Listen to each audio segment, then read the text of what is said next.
Trevor's unavailable right now, and rather than sit around waiting for him to return, I'm heading out on my own for a series of shorter conversations with authors, creators, and other interesting people. Think of it as a typical no-win scenario episode, just with fewer arguments, less supervision, and no Trevor to stop me. Welcome to No Win Scenario presents Don's Away Mission. And don't worry, Trevor will be back soon. I haven't listened to anything you've said in the last 20 seconds. Damn it, Trevor. We had a shtick. Line. Two friends who hate each other. Rude. Talking science fiction. It has become this cultural phenomenon. Along with some special guests. I appreciate what Star Trek did to me. I would love to have this book get banned. That wasn't acting. That was real. Do you know what our YouTube channel is? Absolutely not. No win scenario. With Trevor and Don. Okay, we're not doing that. Boom. All right, joining us today is Liam Begley. He's a Vancouver film industry crew member and lifelong science fiction fan whose debut novel, Broken Interstellar, reimagines space opera from the perspective of the workers who keep interstellar commerce moving. Instead of soldiers, astronauts, or imperial leaders, Liam's characters are technicians, freelancers, and members of galaxy-spanning labor unions. The story follows Temper, a stranded cargo ship technician trying to reclaim his skills, his professional identity, and his place in a galaxy filled with alien cultures, extremist governments, and planet-consuming predators. Liam, thanks for joining us. Thank you for having me. Really happy to be here. And when I say great, and I say us, Trevor's nowhere to be found. It's okay. So I'll dig him up, and I apologize, and you're welcome for him not being here. So before we talk about your career and your book, in our emails back and forth behind the scenes, you made the case to me that Gabriel Bell, for those of you who don't know, from a character in Deep Space Nine, one of the best episodes of Deep Space Nine when they go back in time, you said that Gabriel Bell may have done more to create the Federation than Zefram Cochrane. So make your argument to me. What did you mean by that? So one of the things that I think is really interesting about past tense is Sisko is wandering around with Julian Bashir, and Bashir is sort of the ideal Star Trek Federation citizen. He's technologically advanced. He's utterly interested in other cultures. He doesn't have a dominating bone in his body. Like, all he wants to do is do medicine, do science, and see the galaxy. And that's like a wonderful thing to be. But Sisko is like somebody who's been sitting there on the edge of the Federation. He's watched it almost get destroyed by the Borg. He's had serious losses. He lost his wife, all that kind of thing. He's got a real sense of like, no, this came at a cost. This is right. Difficult. There's a price here. Yeah. So Bashir represents kind of like the technocratic sort of view of the world that I think a lot of Star Trek ends up having a little bit. Like, if we get the right technology and the right people involved, it'll be taken care of. Replicators will solve labor. The technology necessary to extend life will solve disability and all this kind of thing. But that's not really true. And I think Gabriel Bell in the Bell riots begins to plant the seeds for the egalitarian politics and the egalitarian culture of the Federation, which ends up making it like everybody's got replicators. The Cardassians have replicators. The Dominion have replicators. The Romulans have replicators. The Klingons have barrels of blood wine, but presumably there's a replicator in the back somewhere. And they're all dominating and imperial as hell. Like, they're all running around the galaxy trying to take it over. The Federation's like impetus of like sharing egalitarianism is explicitly a direct result of people like Gabriel Bell, the political consciousness that is formed in the Federation as human society is collapsing. And that's something that is only visited every once in a while in the series. But like, the thing to remember is humans are such a big, important part of Starfleet and the Federation because we tried to kill ourselves. The eugenics war almost wiped us out. World War III almost wiped us out. But that political consciousness that people like Bell push forward in the years and decades preceding the war is, I think, what allowed a more Federation-ready society to form once they had warp drive for Zefram Cochrane. Like, I think you still need I think for every great social change, you need to have the technological change. Of course, the base has to change. Something has to change on a physical level. Maybe it's an ice age restricting the amount of food. Maybe it's a plague that rapidly changes the population, as happened in Europe during Black Plague. Or maybe it's the development of a new technology which radically changes how we farm or how we manufacture. But if it's not combined with some sort of sense of change of society, with a sense of looking at it differently, it's just going to fall back on previous structures. I mean, the Industrial Revolution came out of the enclosure area, pardon me, the enclosement movement, the fact when they were fencing off common grazing grounds. And then you had aristocrats just switched over from being landowners to being factory investors. Like you still had this burgeoning middle class that formed with different sort of political ideas and different political systems. But it began with something that looked very similar to what we had before, because there hadn't been a shift in the way people thought about the economy before the economy changed radically. So what I'm saying is Gabriel Bell starts planting the seeds for a new way of dealing with humanity, an explicit demonstration that the economics that we've been running up till now, and now in real life right now, are not working. The entire society crashes during World War III. And then when they pick themselves up off the ground, Jeffrem comes in at the very, very end and opens the door to a new way, a new space, a new geographical space of living, and literally being able to enter into colonizing other planets. But we're not exporting the Imperium. We're not exporting the eugenics war. We're not exporting World War III. We're exporting Gabriel Bell.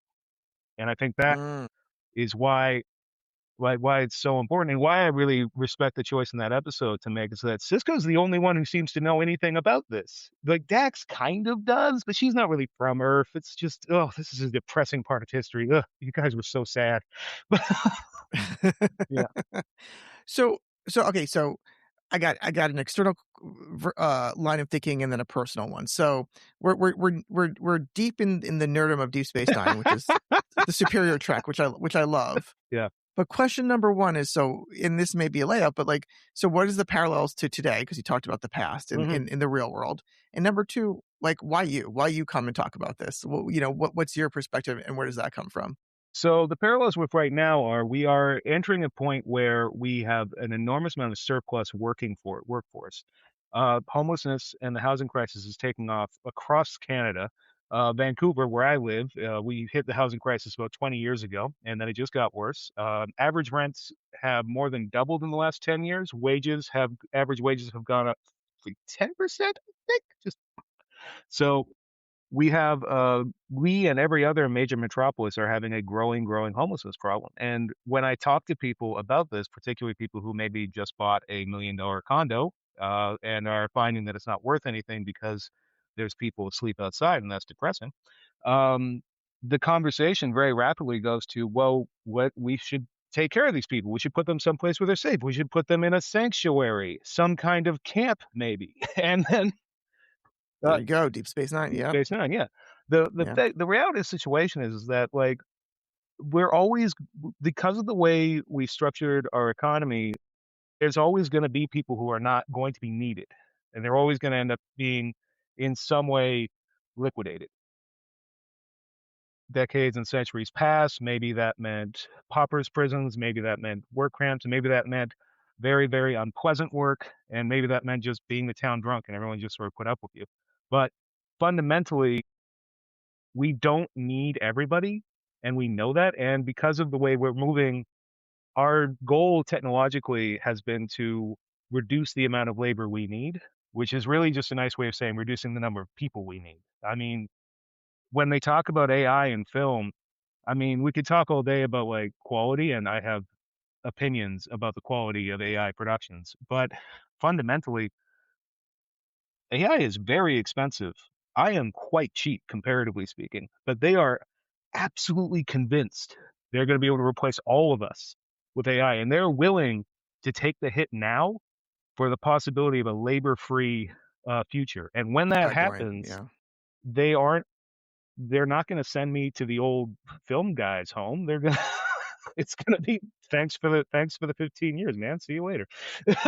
Yeah. Right. So that's a good segue. So talk about like your career, because that's obviously where the lens of what you're talking about comes from. So you're in the film business. Yeah. I have been in the film business for, at this point, I think 12 or 13 years. I spent, so I kind of fell into it. At the time, I had been working as a newswire editor, and I was very, very bored. And so I started helping out some friends of mine on the weekend, who had a little like short film collected thing, very, very small. But we did a couple of films. I found out that not only do I enjoy it, I actually have quite a good head for the logistical side of it. The creative aspect of film is very inspiring to me. I love listening to my colleagues discuss how they'll get their shots or what this particular lighting effect or this particular performance might mean, and how an actor will layer a performance and then we'll layer a lighting effect on top, and then the art department will build a whole world around it. I'm in awe of it all the time. My particular interest, though, is, so when is this stuff getting delivered and then picked up? Okay, the traffic's really bad at that point, so maybe can we do it the next day? And also, can we get a deal on that so that we can afford more stuff down the line? Wait, it's also a huge, huge logistical undertaking. You've got hundreds of people who all have to come in and go and do their job with very close to the precision of a clock. And most of these people are not aware they're working that precisely at the best of times, because we also have that really cool attitude that like being we're very professional. I'm not going to say we're not, but this is still the circus. You don't come here because you want to be like suit and tie, man. You come here because you want to be a little weird. And that's the other thing that I really have always loved about this business, is that this is the first place that I came to that like I really felt like I could be myself at work. I know other people who can be themselves at work. Sometimes they're a little annoying. Sometimes I'm a little annoying, but it's a community and a place where all that really matters is, are you able to do the job? Are you able to contribute to the crew? That is what is valued here. The appearance of professionalism, the a vibe, sort of identity is less important. I've never had somebody look at me and say like, man, can you pull it together? You're acting like a crewman. Well, you got to act like a crewman. But, and I really felt very welcomed by that. It was one of my favorite parts of it. And then, the rest of it's just been fun little adventures, a lot of boring days, a lot of days where I got to do some neat stuff. I hunted down the only crop duster in BC.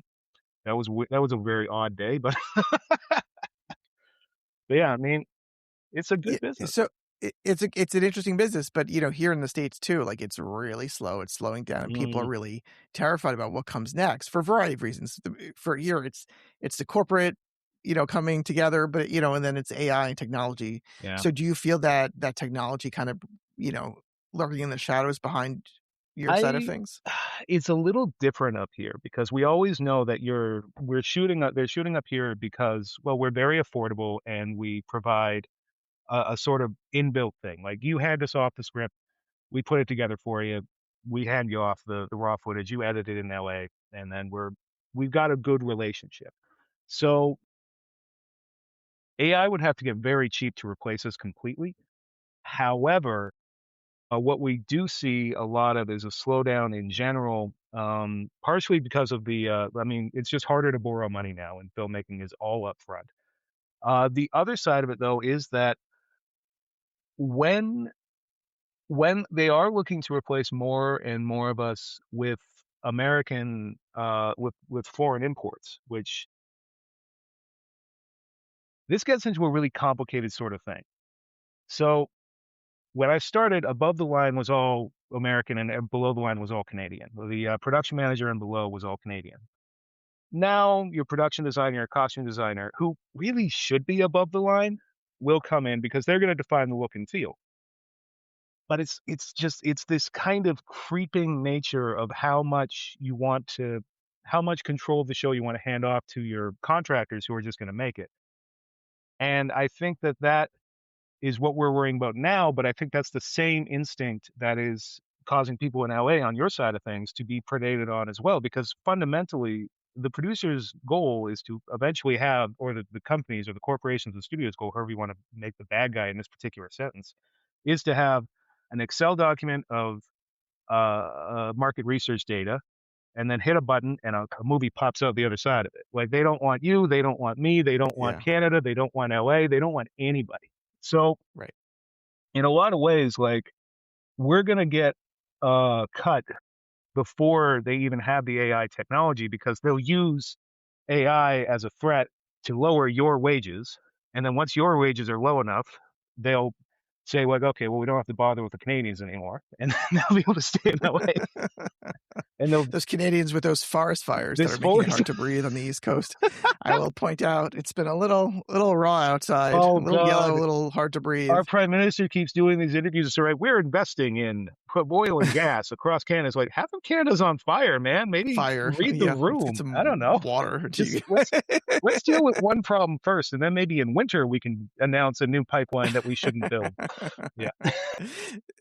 So how do you go from your role in the film industry to wanting to write a sci-fi book, and in particular, the way that you wrote the book? You didn't want the sort of the trope of the military sci-fi complex, industrial complex, or whatever it is in there, and you wanted it really from the laborer's perspective. So I think there's a clear connection there. But why don't you talk about where that came from? Well, a lot of it started out with just I knew I wanted to contribute to the canon. I've loved science fiction my whole life. It's a conversation I wanted to have a part of. It's a conversation I wanted to be able to contribute in. I want to be able to point to somebody who's like, well, this is my take on this. And I also knew that just personally, I tend to get a little bored in military sci-fi. I love old war stories as much as the next person. I love history as much as the next person. But it's depressing to think of history as nothing but a succession of battles and generals and kings. And when we make science fiction, we're usually drawn from history to extend further. And my personal interest has always been in who are the people that we're just not talking about. In my own country, we talk a lot about the explorers who went through Canada, the diplomats, and the soldiers who either conquered or negotiated for territory as they went through. We talk a little bit about the coureurs de bois, the runners of the forest, the first French fur traders who came in and essentially just disappeared off into the woods. Sometimes they lived with local people, sometimes they didn't, sometimes they can't, sometimes they came back to France, sometimes they just left. And you found some blue-eyed Cree a few generations later, and they just got adopted and was fine.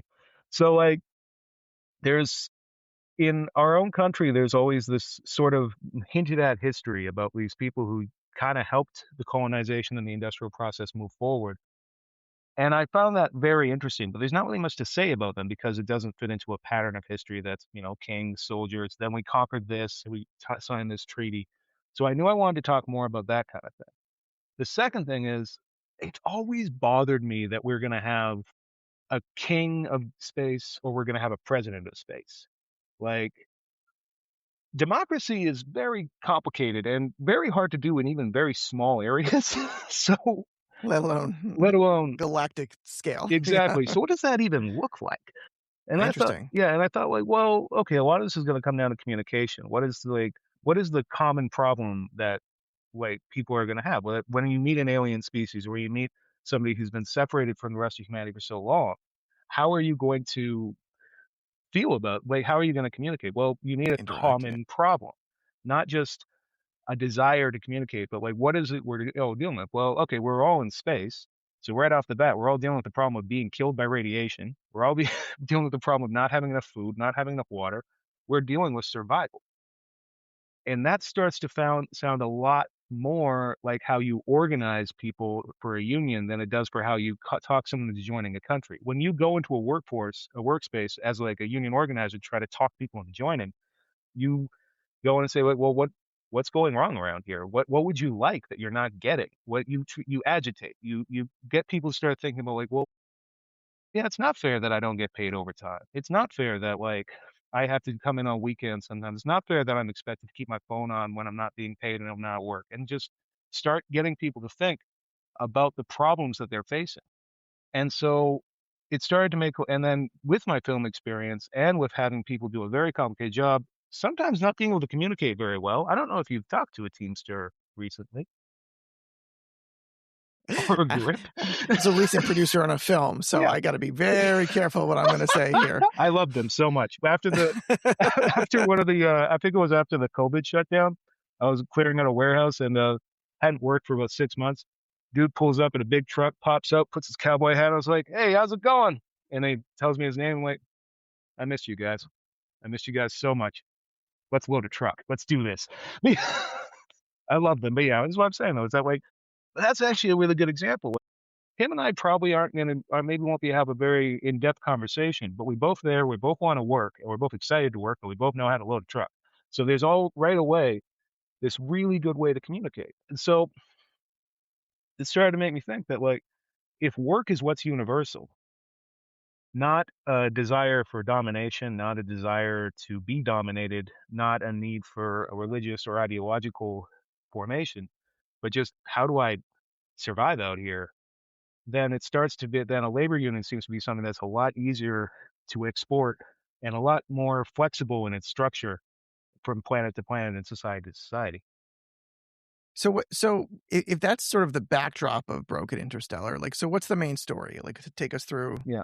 So the short pitch. the primary story is it's essentially an odyssey of Temper being horribly lost. Temper is a cargo ship technician. He's also specifically a sleepless class. Most of the rest of the crew go into cryogenic sleep.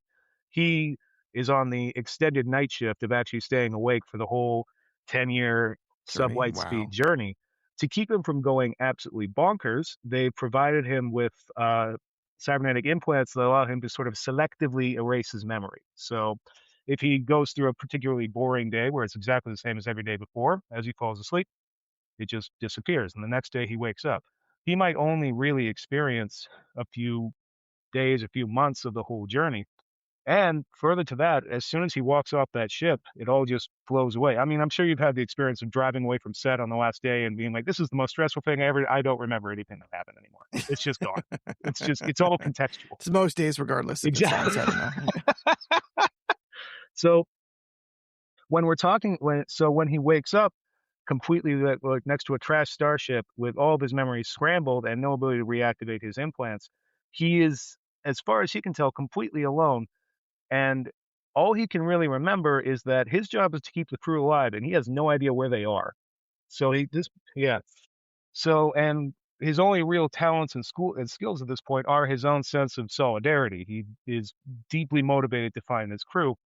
So he begins wandering through and discovers a small outpost on the planet he's on, discovers some people there, continues to hunt for his crew, continues to escape. This whole thing is from the backdrop of the particular planet he's on is being invaded without his knowledge. He is walking through a desert, following vapor trails, assuming them to be crashed ship, like escape pods crashing from his ship that he assumes is breaking up in orbit somehow.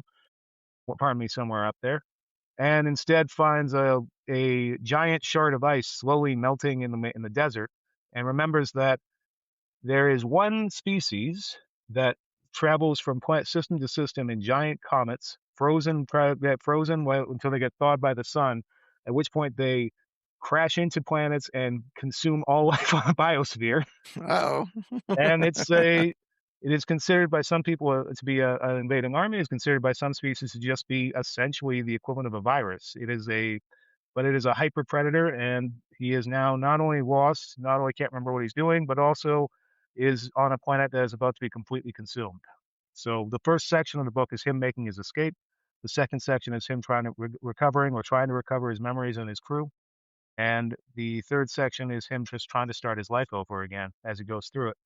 There's basically, Temper finds himself thrown out of the structures and context that have allowed him to continue and survive this entire time. And as a result of that, he has to start looking at what it really means to be a member of this union, what it means to be keeping interstellar trade going. One of the characters that he meets and has a fairly long relationship with is a human who's been on Earth, and because of time dilation and relativistic time effects, is effectively from a few thousand years in Temper's future.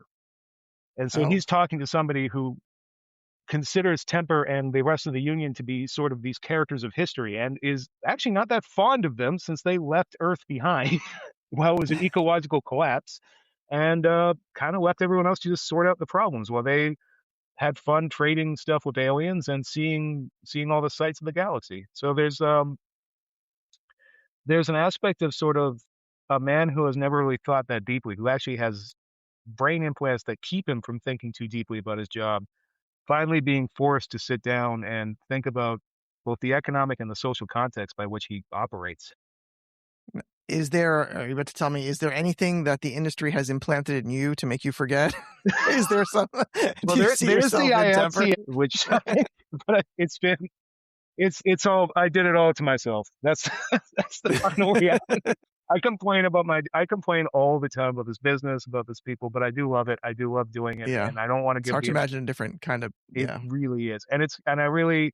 I don't want to give the impression to anybody that like I'm bitter or unhappy about this. I love this job. I love the people I work with, and I love making movies every day. It's great. Even like I love going to work and helping artists make art. But like I mean, a lot of this is just, yeah. I mean, like one of the things that like we do is like it becomes so mundane, and I think that is in a sense how we forget, for lack of a better word, because you don't freak out. You don't like have a moment where like the enormity of what you're dealing with is crashes down on you. It's just That's another your day at the reality. office. And Yeah. then, yeah. I got a mug Now, of coffee next to that's my computer. You know, I'm ordering maybe $1 million of camera equipment. And I'm gonna spend more money than I'm ever gonna see personally. I really hope it shows up, but you can always send it to my office, by the way. that's I'll good. take good Yeah. care of it. Um, so, you know, you and I are in a similar boat. So Broken Interstellar came out in 2025 in September. Mhm. I have a book that just came out in March, and there's the challenge of writing the book. First of all, it's a challenge of having the desire, I would say Yeah. the manufacturer need to do it yourself, Yeah. then to go and do it. But then it's a whole other profession to get people to actually read it. Yeah. So how has that been going? What you've been doing? What are you hoping people will do? And what keeps you going? Well, I'm going to answer that in reverse order. What keeps me going is I remember being a little kid and going to the library and grabbing random science fiction and mystery novels I'd never heard of and reading some of them, and I still think about some of them today. I don't think my book is the best book ever written. Maybe take that bit out, but I'm just what I'm going to say though is Second, here we go. Second best book. by Here we go. Ascendance by Don Schechter. It's first, but it's okay. Close second. No, we'll do a bundle deal. yeah, silver medal's fine. Yeah, but yeah, but it is an honest expression of something I would like to say. It is a story that I actually do quite like, and I would like the opportunity to share that with people. So that's what is keeping me going. I would say that I'm finding it to be challenging, but I'm also, I mean, your big bottleneck is time, because like anything can be done with enough time or with enough money or some combination of the two. And you have to be, but because I imagine this is the same for you as well, our time and our resources to put into marketing and promotion is very limited. We have to be smart about it. And I think that a lot of that is just a lot of trial and error for me. I'm finding that arcs were not really worth the trouble. That's where you put it up on a website and somebody does an advanced review back and forth. It's a long book. And I think that's a lot to ask for somebody to like sit down and read it just out of a sense of obligation. A big thing I'm trying to do, and why I'm very excited to be on this podcast and trying to get on podcasts at all, is just try to spread it around a little bit, because I don't know where my niche might be, and I don't have a very immediately clear idea. I mean, if you have something that is a paranormal romance set in Scotland in the Highlands in the 17th century, yeah, there's only 200 people who want to read that, but they're all going to want to read it. So, so if you're like, so a big part of this, I'm always complaining that I'm like, well, my book's not like a pirate romantasy. You know, it's not like there's no ice hockey, there's no love triangle, there's no pirates. It's not. Yeah. So yeah, I mean, that's something too, is you have to be, I think a lot of patience is something that I've been employing a lot of. I mean, I just have to remind myself, like, no one knows it's out there. I have to go one person at a time, one podcast at a time, one article at a time. Get yourself into try to get myself into conversations with people I think might be interested. And then also be patient. I mean, it takes a while to read a novel. It takes a while to read a novel. It takes a while to think of something to say on a review if you intend to review it. It takes a while for people to find the time and the energy to do that. And I mean, this book took a long time to write. It's going to take a long time to sell. I'm going to work on some other stuff in the meantime. Wrote another book. I wrote another book with a friend of mine last year. It should be coming out later this year.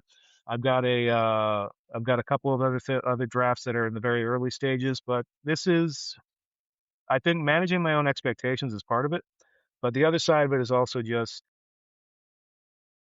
I think it's good. And I think that's what kind of gets me out keeps me going more than anything else. There was a story I remember hearing about Stan Lee and this kid. I got this from R.K. Mulholland, who was a webcomic artist, but he was saying that Stan Lee was at a comic book convention. This kid comes up and asks, like, "Hey, how does he feel about working on She-Hulk?" Because it was like one of the worst comic books I ever read. And Stan Lee was like, "Kid, you have to be a fan of your own work because there's a good chance no one else is going to be." And that's kind of what I'm trying to hold on to. Like, I Yeah. think it's good. I think people will get something out of it. I enjoyed making it. I enjoyed people reading it. I enjoyed people responding to it. So, if that means I've got to send it out for free to 10,000 people, if that means I've got to pay it, like, if that means it's going to be Well, priced I at would say $1, yeah. good, exactly, good for you because, I'm the greedy one. I got my sentence for 1995 still out there. But no, tell us like how people can get your book Absolutely. because it's not expensive. It's not expensive, no. So this is the $1 Space Odyssey. I think 2/4 Dune is about, pardon me, 3/4 Dune size. So just give you a sense of scale there. Good reference. Yeah, it is. So the easiest way to get a hold of it is to go to www.liambegley, LIAMBEGLEY.ca. All the stores are there. Links to Goodreads are there. Links to my socials if you want to follow me on Blue Sky and see me complain about the mayor of Vancouver, like a lot more than is probably appropriate. Then further to that, we also have, if you want to just go to Amazon or Smashwords and search for Broken Interstellar, it'll always be up there. I've tried to put it on as many stores as I can. It is on Itch, I think, as well, although I understand Itch is a little bit more for video games than anything else, but it's still there. It is priced at $1 in whatever local denomination you have, because that is the lowest I can possibly price it without making it free. It also is free very often. So, and I'm going to be honest with you, I don't believe in digital rights management for electronic books. I think that overall it is unnecessary gatekeeping. I don't know exactly how we as an industry are going to sort that out, but I know Right. that handing the keys over to one corporation to run it for Adobe to run everything is probably not my ideal solution. So there is no DRM. If you buy this book and you like it and you know a friend will enjoy it, send it to them. Please write a review. Please have your friend write a review. Even if it's just, yeah, it's good. And their mother. And their mother, maybe read it or don't. That's what I would say. I say throw a review up. Even if you don't even like it, don't read it. Just throw a review up. It was probably fine. I don't know. It makes good paperweight. But yeah, the the other thing is, if you cannot swing $1, if you, for whatever reason, you cannot get out of your PayPal account or your credit card or anything like that, message me on Blue Sky. I will probably just send you a copy. This is not, right now I want to put this in front of as many people as possible. I just want people to read it. I want to know what people think about it. I want to be part of the conversation that is the global literary canon of science fiction. And that's what we're looking for here. I love it. It's beautiful. It makes me feel like a gritty American capitalist here. You went for paper printing, man. That's the thing. I can see the copies. You have overhead. I think my ego is the overhead. Great. That's going to make the reel. And I'm sure that's the only thing that Trevor's going to remember from this whole thing. Well, I'll send you a copy. There we go. Right back. Yeah, send you a copy. Yeah. So Liam Begley, thank you so much for joining us. And so thanks for joining, and you're welcome that Trevor's not here because it's been much more pleasant without him. Thank you so much. This has been a blast. Thank you so much for seeing me and for bringing me on. I really liked it. It was a great chat. Always happy to talk to a fellow sci-fi fan, Deep Space Nine fan, film crew worker, filmmaker, or sci-fi author. And now I got to talk to all five at once. That's fantastic. We have all the titles between us. That's it for this away mission. Thanks to our guest and to all of you for watching and listening. Please subscribe on all the platforms, and you can email us at nowin-scenariopodcast@gmail.com. Trevor will return, I promise you. But in the meantime, I think we're thriving just fine without his supervision and snark. See you next time.